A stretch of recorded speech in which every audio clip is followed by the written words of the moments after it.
పాఠశాలల్లో కనీస సౌకర్యాలు లేక, పక్కా భవనాలు లేక, మరుగుదొడ్లు లేక, అలాగే ఉపాధ్యాయులు లేక, ఇప్పటి వరకు పూర్తి స్థాయిలో పాఠ్య పుస్తకాలు కానీ, అలాగే విద్యార్థులకు సరిపడా సౌకర్యాలు కానీ ఇవ్వలేదు.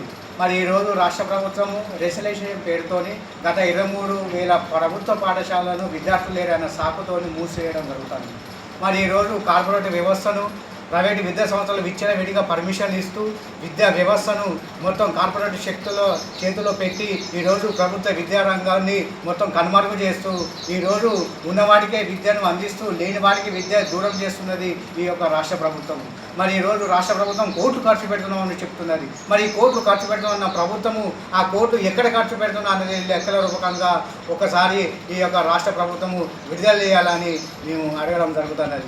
ఈరోజు సంక్షేమ హాస్టల్లో కనీస సౌకర్యాలు లేవు, కనీసం వాళ్ళకి సరిపడా నిధులు లేవు, పక్క భవనాలు లేవు.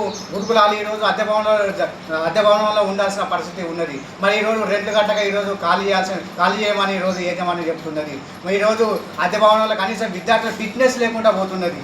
ఇటుకిటుకు గదులలో కనీస సౌకర్యాలు, టాయిలెట్లు లేక, ఫ్యాన్లు లేక, ఉపాధ్యాయులు సరిపడా లెక్చరర్లు లేక ఈరోజు విద్యార్థులు విద్యకు దూరం కావాల్సిన పరిస్థితి ఈరోజు రాష్ట్రంలో ఉన్నది.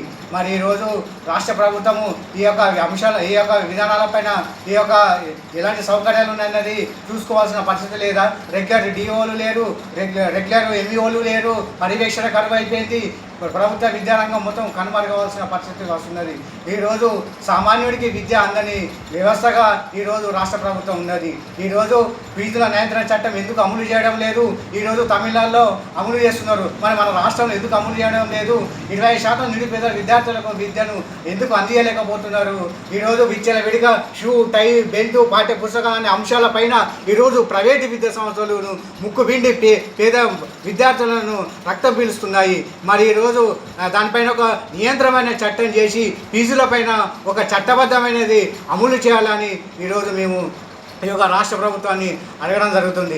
తక్షణమే ప్రభుత్వ ప్రైవేటు విద్యా సంస్థలపైన పర్మిషన్ లేకుండా నడుస్తున్న ప్రైవేటు విద్యా సంస్థలపైన చర్యలు తీసుకోవాలి. ఫీజుల నియంత్రణమైన చట్టాన్ని అమలు చేయాలి.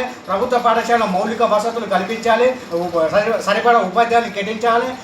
పక్క భవనాలను నిర్మించి ఇవ్వాలి. అలాగే సంక్షేమ గురుకులాలలో ఖచ్చితమైన సౌకర్యాలు కల్పించాలి.